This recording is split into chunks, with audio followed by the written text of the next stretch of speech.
To the video. Today, to the video? What? To the stream. Shit. I'm so used to doing videos for the Rift lore that I'm like, rah, completely lost when it comes to everything else. Wow. Okay, so, um, today we're gonna be talking about Talara Tales. It's been a while since I actually did a video on a stream. It's been a while since I did anything about Rift lore. I literally just logged in after. When was the last time I streamed for Rift? Like 2 weeks ago, I think. Anyway, so it's been a while. But today I thought, okay, so yesterday I kind of wanted to do a bit of lore for Rift, but I was so bleh, I felt so tired that I just didn't want to do anything. So that's why I just did like the 15 minutes of WoW and that was it. But today I'm better. I'm feeling better. I woke up with a headache and it kind of subdued throughout the day. So hopefully it'll last like this. Anyways, so today we're going to be talking about Aelfwar Menace, Aelfwar lore. So last time I did some Rift lore, I was talking about the Ascended when they came through, when they came back, when they sorry, but I talked about the Ascended when they came back from the future and or were resurrected by the Guardians. Because there's like two different forks in the like pre-classic or pre-vanilla experiences. Basically, the Defiants are brought back from the future by machinery, and the Guardians are basically resurrected into the present. So it's two different experiences for the players. In any case, so I talked about that and I talked about all of the souls. I thought it was going to be a very short video and stream, but it ended up being like 2 hours. So we're going to try to keep to keep this one a little bit less than that. Can't promise. I tend to overtalk. I tend to get flustered. I tend to get awkward. I tend to get forgetful. But we're going to try to keep this under wraps, so that it's a little bit more understandable. It's a little bit more fluid for people who don't know about the Rift lore. Like even me, I still don't know everything there is to know about Rift lore. I sometimes get messed up. I remember a couple like this past week or the week before, somebody questioned me on Twitter. Slash it's an Excella, by the way. Somebody questioned me on Twitter about one of the posts that I put up on the Talara Tales website that I created a while back, regarding, what was it? Regarding the not the God engines. It was posted on the God engines, but it was about, what was it? Hang on, hang on, hang on, hang on. I have to find this.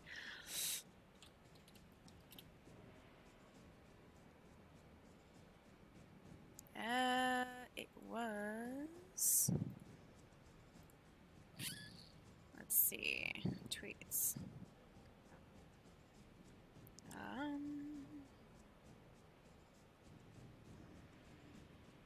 Oh, okay. So I was talking about the Empyreans, and the, what was it?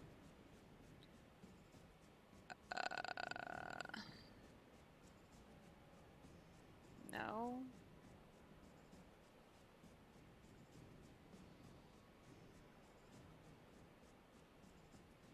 Anyways, it was posted on the God Engines, but it was on something else entirely, their post. In any case, but yeah, so today we're going to talk about the Aelfwar Menace and about Prince Hylas and about Shyla and Greenscale and basically the zone that I'm in, which is, what is this zone again? What is this zone called? I forget. Ay, ay. Scarwood Reach, that's right. Right.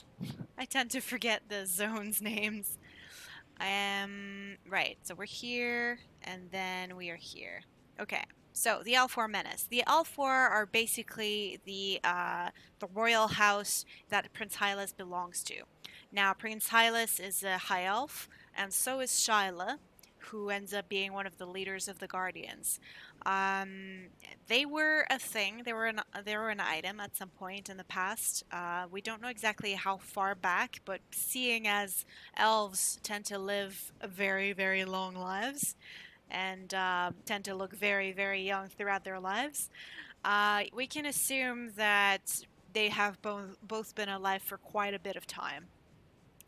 Um, Now, yeah, so they were an item, and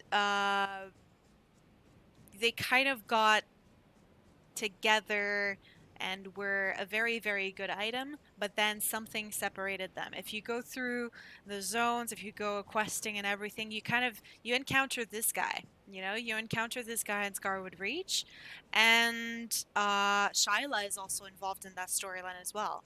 I don't know exactly on the Guardian side, but I do remember in the Defiant side, you do end up like seeing the two interact in the zone at the very end of the quest line. Now, let's go through this.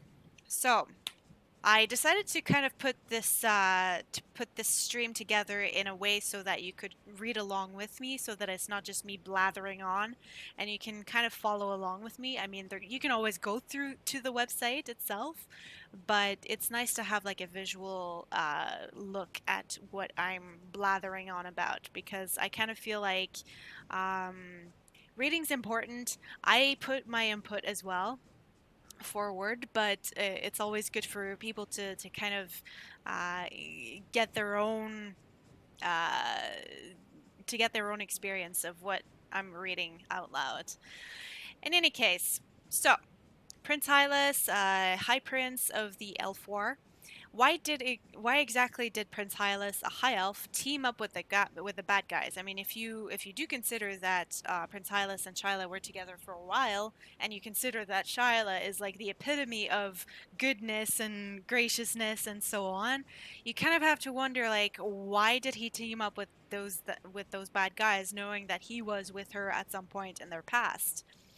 High elves have always been about protecting the forests of Talara, if you consider that the Aelfwar are like, they're not destroying the forests, but they're not exactly helping the forests like thrive as well. Like they're making it thrive too much at some point. Um, yeah, so they've always been about protecting the forests of Talara from destruction or corruption. So what gives? Like, why would he go against his spiritual beliefs? And by spiritual beliefs, I don't mean because, Shala being a guardian, you kind of have to wonder, like, does she actually believe in the vigil, or does she have spiritual beliefs that are in line with what the vigil are all about? I tend to think that, seeing as high elves or elves in general, like in fantasy world, they're always about, the forest and not so much about any other spiritual belief. So I kind of tend to believe that, yes, maybe she would believe in, what's her name? Uh, Tavril. Tavril, who is the vigil goddess of, nature. I tend to believe that she would believe in that goddess, but the others, she wouldn't have too much to do with them because, Baralt is about the dwarves specifically, or not about, but the dwarves have more to do with Baralt, being that he created them and he's all about, craftsmanship and so on. But Tavril was all about the nature and protection and healing and so on. So the High Elves would have a lot more to do with Tavril. So I would tend to believe that she might be more in line, believing in that goddess specifically as opposed to any of the other gods and goddesses. Like Marielton, maybe, because she's, the goddess of love and whatever, but like Baralt, I don't see Shyla believing so much in Baralt, for example. It all started when he met Shyla bleh. It all started when he met Shyla Starhearth, a priest of Tavril, who, as we'll remember, is the goddess of the land, right? The land, the nature, the healing, and so on. Shyla was highly respected among the elves. She devoted her life to guiding her people, to keeping them on the path of true faith, to protect the forests of the world. She and Hylas fell in love, but when the Methosian Civil War broke out many years ago, but many years after they were born, they could not agree on the best course of action for the elves. Being that high elves are very, very old, I think they were already pretty old when the Civil War broke out. So, specifically, Shyla kind of disagreed with Hylas on, let humans, let live and let live, like live and let the humans deal with that bullshit. Um, so yeah, Shyla wanted to side with Prince Zareth because she's, the goodness of her heart and everything, but Hylas wanted to stay out of the war completely, saying this human war had nothing to do with the elves. Shyla disagreed.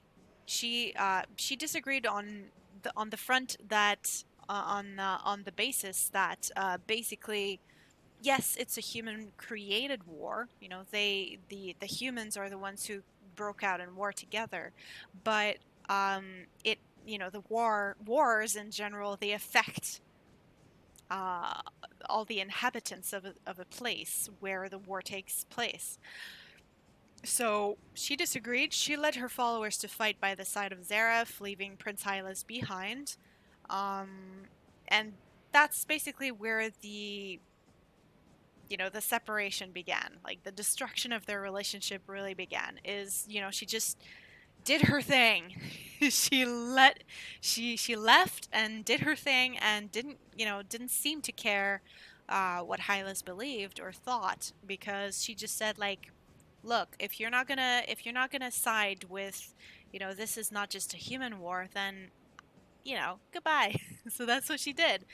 um as we know, or as you might know, Shyla, she died during the Shade Battle and was resurrected as an Ascended by the gods of the Vigil after, during the war itself, during the battle itself. When Regulus first broke out, that's where she died, because the Shade is like the explosion of death magic that basically freed Regulus. But the gods of the Vigil, they resurrected a whole bunch of guardians and ascended them, basically. And she was one of them. Cyril was one of them. Borin, the dwarf, was one of them. I'm not sure exactly who else, but these are the three main guardians that we know that were resurrected at that time. Um, she helped Regulus. Sorry, she helped. she helped stop Regulus breaking through the ward into Telara. When she returned to Hylas and the other elves, wanting them to ally with the Guardians, strength in numbers and all that, Hylas would not even speak to her. Like he thought for him it was basically like you turned your back on the elves, so fuck off. He had refused to join the fight against the Bloodstorm and took his entire royal clan, House Aelfwar, and closed himself up in their ancestral castle, locked away from the world of Telara. So that is where the corruption started for the Aelfwar. Prince Hylas later gave his allegiance to the dragon Greenscale after Maelforge's fire creatures started invading the woodlands and creating and threatening their solitary peace. It was a dark pact made for the survival of House Aelfwar. So basically, they sided with Greenscale. He was the lesser of two evils in their opinion, because he's a life dragon and they're life protectors. So being that they were getting invaded by something that was destroying the forests, they decided to side with Greenscale. Greenscale the Primeval, with his life powers, started influencing the woodland creatures after destroying the fire creatures. He started influencing. corrupting them, and allowed life energy to seep all the way to Silverwood to counter Melforge's fire invasions. I mean, it's a good thing and a bad thing. This is when he truly turned his back definitely from Shyla and the Guardians. The Ascended began a chase on Hylas through the doors of Greenscale's prison, where Prince Hylas was planning to free his new master. And this is in Stillmore, by the way. Greenscale's prison is in Karamathos. Basically, Greenscale was locked, imprisoned in or underneath Karamathos, where he where I personally believe that nobody was really aware after he was imprisoned in there, after all the dragons were imprisoned. I believe personally that the caretakers, or the people who had imprisoned or were aware of the imprisonment, I believe that they never told anybody after that. Like, basically the secret died with them.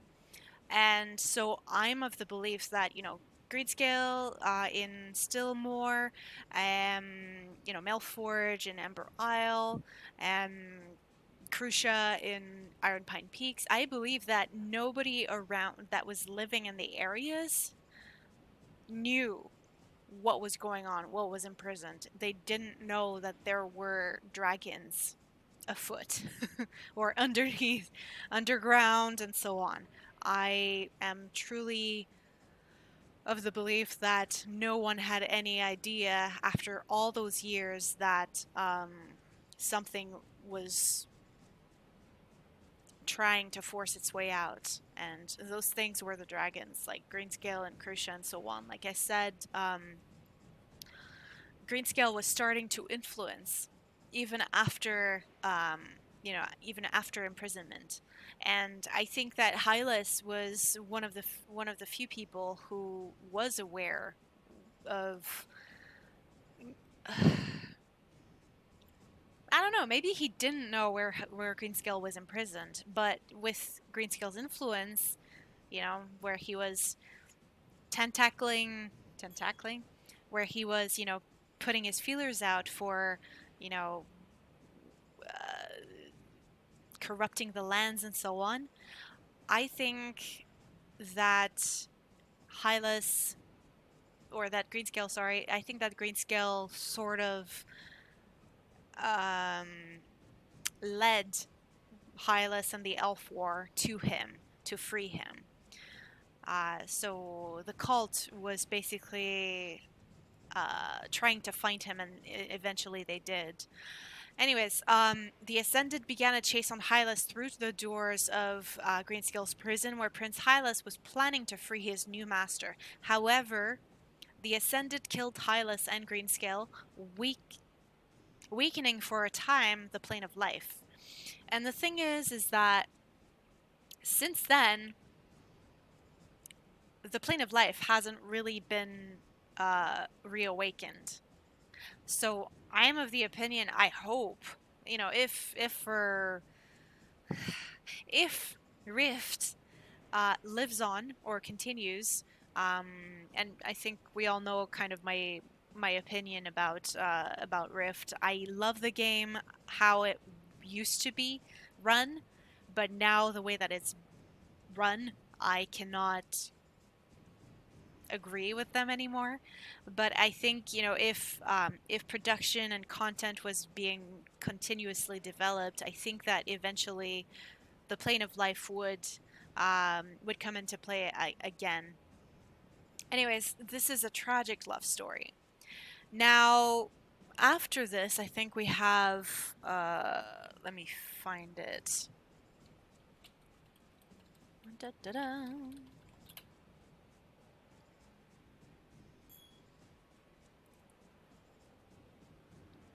Oh, is there a lot of latency? Seems. I think that Rift really has a lot of problems with OBS, with streams, because I've got 3 reports of dropped frames. I'm sorry for the quality. If it's shit, I don't even know. Okay, so we've got we are there, we are there. Okay, and then we have to go to Alsbeth. Alright, so let me go in game here. Okay. So we are in Scarwood Reach. Let's go to Death Place. Yeah, Free March. Let's go to Free March. Okay. Let's go to Perspice now. Whee!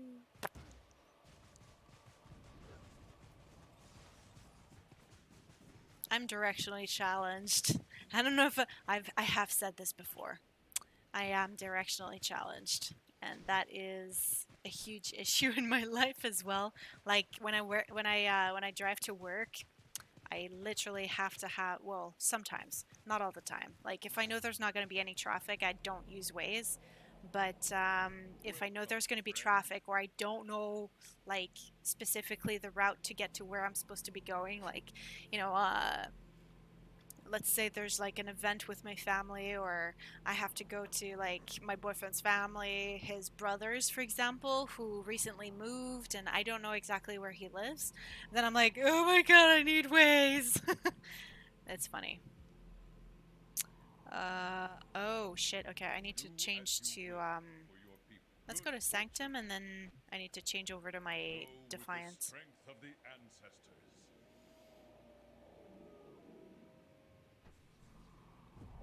Okay. I am so sorry for the dropped frames, guys, by the way. Like, I just got a new notification.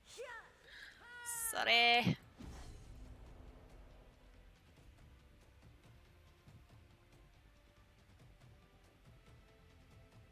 Hey, free march. Woo!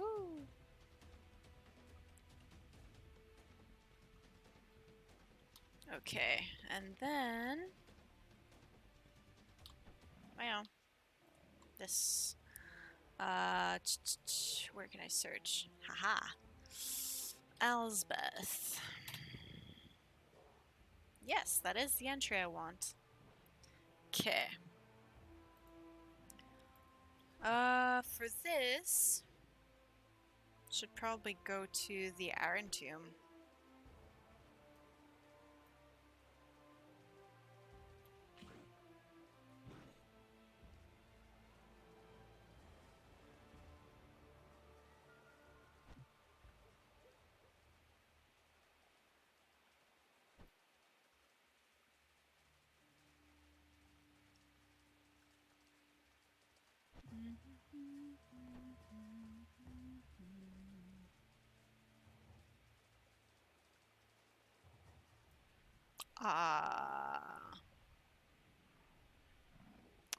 I think the right one is the Nightmare Tide one, so I think we'll go here. That might be the master version. Right? I'm not mistaken, right? Pretty sure the right one was the... Yeah. Okay, I'm right. Yes. Okay. Good. Why do you resist the inevitable, Elian? Regulus rules the dead, and Okay. you lead his army. Never. I see Never. more guests. I have other matters to attend to, but Alright, make so yourselves Alsbeth and comfortable. the Endless This Court, we tomb have should be talked your about new home. Alsbeth before. I think. She, yes, I'm pretty sure. She is the one who, she was a guardian originally. She was a guardian who grew up in the Methosian court with King Joster and the two boys, Adraxis and Zareth. Um, the queen took a liking to her. She was an orphan and she was very, very quiet, very, very reserved. And yeah, like I said, the queen took a liking to her, took her under her wing, but then the queen died mysteriously. and then um, and then a little bit later the king as well. Probably the tragic love story of the husband just perishing uh, in sadness. Um, so yes, and then afterwards, the two boys, Adraxus and Zareth, the two princes. They started fighting for the title. Not for the title, sorry. Adraxus ended up being the king, but Zareth had his doubts about his brother's capacity as a new king and his capacity to rule, because eventually he found out that his brother had been how would I say that his brother had been writing some very disturbing diary entries. Anyways, and then Alsbeth was kind of playing both brothers and ended up becoming the Alsbeth the Discordant that we know of today, serving under Regulus, the Dragon of Death. And the Endless Court is sorry, and the Endless Court is her playground. They are her minions, but also primarily Regulus's. So they're just her pawns to play with, but they're Regulus's actual minions. The cult of the Endless. All right. Alsbeth resurrected Jacob, the Iron Tyrant, once a ruthless dictator for the people of Freemarch, now commanding legions of undeath. Ilium was a. I'm currently standing in Iron Tomb. Iron Tomb was basically the place where kings were buried in Freemarch, the kings of Freemarch, who were buried there. Um, Jacob was a tyrant. He was not buried in the Iron Tomb. He was actually buried in shit. He was buried in like a cemetery, probably a citizen cemetery. So, um, yeah, you can imagine that the people of Freemarch were very reluctant to um, acknowledge him in death. Um, and Iliam is basically a an old king who who Alsbeth tried to bring onto her side in Undeath. So she tried to make him serve her in Undeath, and he refused. And then she brought him to the River of Souls to torture him and try again to make him her servant. Years ago, the tyrant Jacob ruled over all of Freemarch. It wasn't until the common folk, under the leadership of Iliam, rose up and attacked the Iron Fortress that his time as king came to a close. The battle was bloody and grim, and those who participated seemed to lose all concept or of mercy, striking down even those who surrendered. The remnants of men and the statue that overlooks that tragic sight are all that remains of that day, until recently. I'll actually show you the cemetery I'm talking about after this text. Um, she then slipped into the Iron Tomb, and her power rose as she revived and enslaved Ilium. Oh yeah, so she did end up enslaving him, who I believe was the last king of Freemarch before Jacob. So yeah, basically under the leadership of Iliam. So they both kill each other. She rallied to her cause Plutonus the Titan, who you meet in River of Souls. We don't know too much about Titans. I've said this before, but basically, I would be super interested to find out more about the Titans. If if they're creatures that were created by the Vigil, or if they were created by the Dragon of Earth. Anyways, so Plutonus the Titan, the Dark Architect, who was helping her to pluck souls from the soul stream in River of Souls to channel them into re-existence. Now, if anyone has information about the Titans, that'd be great, because I've tried to find out more. I mean, you can find a lot more in Stonefield, but I don't remember the Stonefield quest line. It's been a long time since I leveled up my first character, uh, Morgul, and I pretty much leveled up the rest of my tunes through instant adventures and dungeons and trying to, you know, fast level. Um, but if I remember correctly, they were kind of similar to the Titans in WoW. However, they were like they were Earth elementals or Earth giants, Earthen giants um, that were meant originally to protect Ilara. So I think they might have been created by the goddess Tavril, but or at least they were meant to protect Hilara, but maybe just Stonefields itself. Um, we don't know. And I think there was a bloody battle or something. Now, I mean, go to Stonefield to see the giant carcasses I'm talking about. There was a really bloody battle, and there's a huge carcass of a huge Titan in there. And if you also go to where is it? If you go to Uh, Gilded Prophecy? No, not Gilded Prophecy. The raid in that zone. I forget what it's called. Um.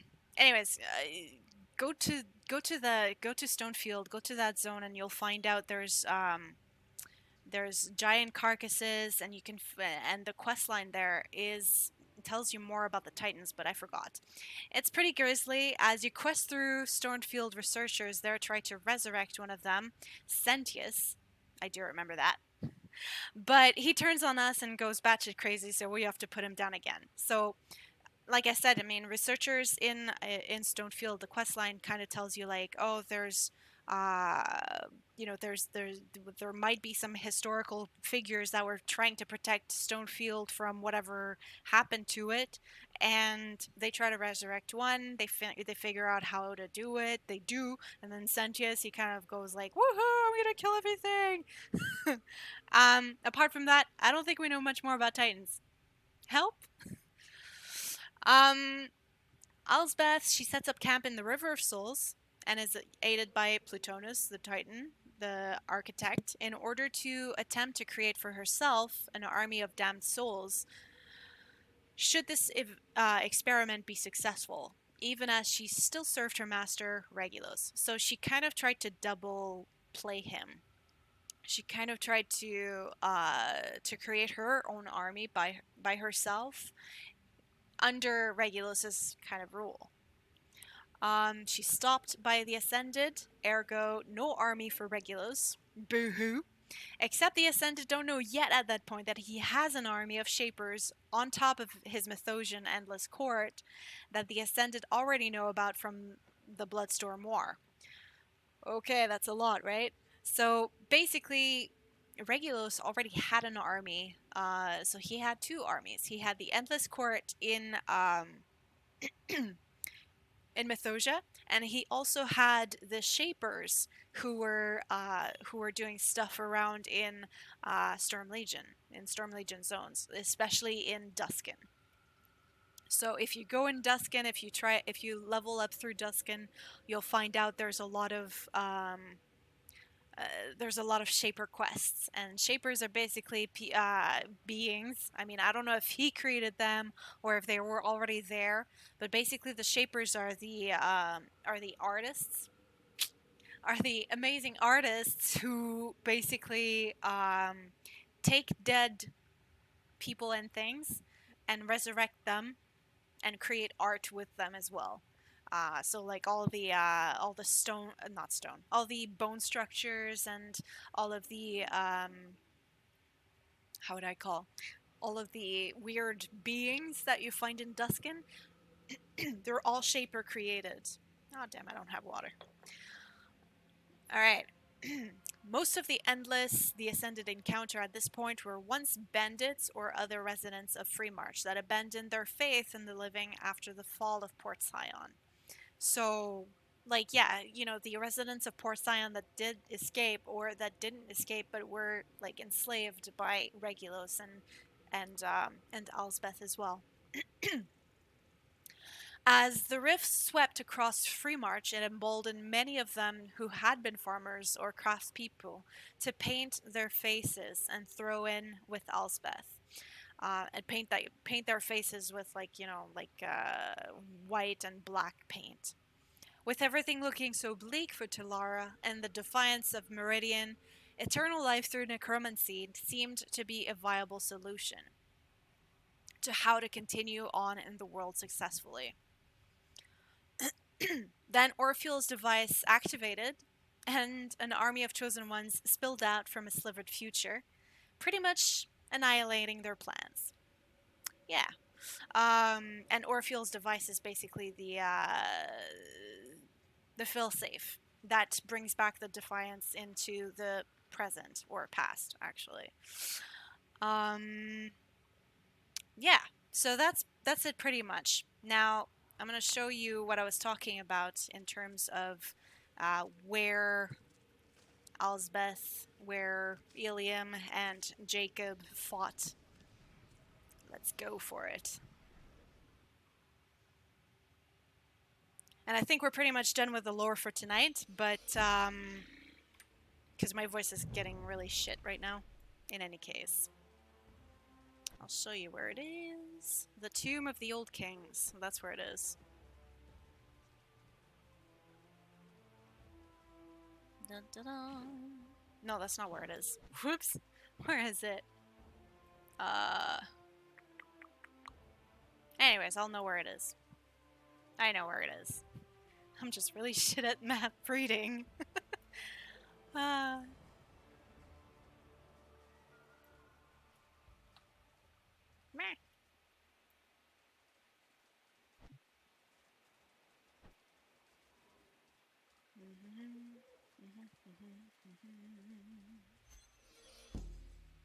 Oh my god, Death Invaders. Yeah, setting the tone here.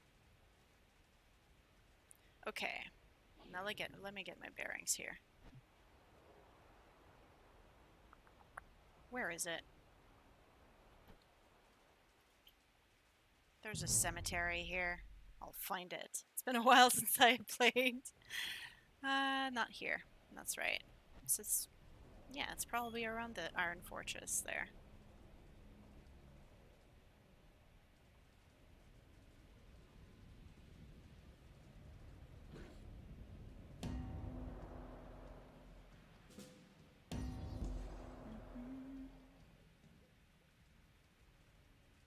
Jacob's 3rd Battalion.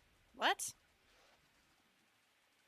Oh, okay, he's one of the big mobs. Okay, there's the cemetery. Yay! I'm not completely lost. Oh, you guys are so scary. Hey. There. Alright, so this is the cemetery I was talking about. And it's now being overtaken by fucking bugs. Great. Let's go to Wolfsbane.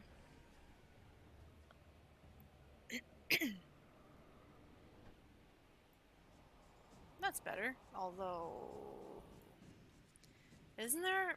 If I remember correctly, there's like a Jacob Tyrant figure that pops up here. This one, if I remember correctly. I think this is his tomb. So anyways, like, this place is desecrated by Alsbeth. She brings back a whole bunch of people back from undeath and makes them her servants. And Jacob was more than happy to be her servant and kill everybody and everything in his vicinity. So yeah, this is the place where Jacob was buried, or at least where he was haphazardly buried. And Ilium was buried in the Iron Tomb, and then there's also the Tomb of the Old Kings. So from what I understand, if I remember correctly, there was the Iron Tomb is more recent, so it's like the more recent kings, and then the Tomb of the Old Kings is like not millennia, but like centuries ago or whatever, like You know how sometimes cemeteries run out of space? I think that's what it was, from what I understand. Way of Past Kings.